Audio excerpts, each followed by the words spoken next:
പറഞ്ഞു ഈ ഒരു വണ്ടിയുടെ അടവ് കഴിഞ്ഞ് കഴിഞ്ഞാൽ ബൈ ബൈ ടാറ്റ. ഞാൻ ഇപ്പൊ അത് ആലോചിക്കുന്നത്. നിർത്തും.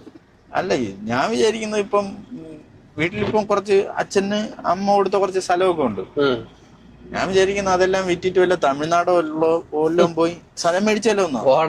സീരിയസ് ആയിട്ട് തമാശക്ക് എന്തിനാ ഇവിടെ കെട്ടി നിന്നിട്ട് എന്ത് ഉപയോഗം ഉണ്ടാവണത്? നോർമലി ചിന്തിച്ചു നോക്കിയാണ് എന്ത് ഉപയോഗമാണ് ഉണ്ടാവുന്നത്? തമിഴ്നാട്ടില് ഇപ്പൊ നോർമലി ഒരു വീട്ടിലൊരു ഏതെങ്കിലും ഒരു ലേഡീസിനൊക്കെ തമിഴ്നാട്ടില് ബസ്സിൽ ഫ്രീയാ, കർണാടകയിലും ഫ്രീ ആണ്. കർണാടകയില് ഇലക്ട്രിസിറ്റി വാട്ടർ ഫ്രീയാ.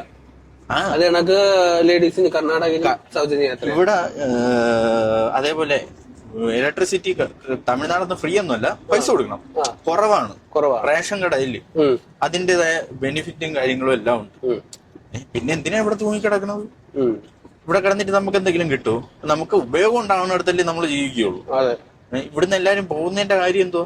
ശരിക്കും പറഞ്ഞാൽ ഇന്ത്യക്ക് അകത്തോട്ടല്ല മാറുന്നത്, ഇന്ത്യക്ക് പുറത്തോട്ടാണ് ഇപ്പൊ പലരും മാറിക്കൊണ്ടിരിക്കുന്നത്. ഇന്ത്യക്ക് പുറത്ത് പോയി ജോലി ചെയ്യുന്ന ആരും ഇപ്പൊ തിരിച്ചു വരാൻ ആഗ്രഹിക്കുന്നില്ലല്ലോ. അതും പ്രത്യേകിച്ച് കേരളത്തിലുള്ളവര്. ബാക്കി എല്ലാരും തിരിച്ചു വരണുണ്ട്, തിരിച്ചു വന്ന് ജീവിക്കണമെന്ന് ആഗ്രഹമുണ്ട്. ഇവിടെയൊക്കെ ഉള്ളവര് പുറം രാജ്യങ്ങളിൽ പോയി, പുറം രാജ്യങ്ങളിലൊക്കെ പോയിട്ട് അവരൊരു സമയമാകുമ്പോൾ തിരിച്ചു വന്നിട്ട് ഇവിടെ എന്തെങ്കിലും കൃഷിപ്പണിയോ കാര്യങ്ങളാ, ഇത്തിരി സ്ഥലം മേടിച്ചിട്ട് കൃഷിപ്പണിയോ കാര്യങ്ങളാ അങ്ങനെയൊക്കെ ചെയ്തു പോകാനാണ് അവർക്ക് ഇഷ്ടം.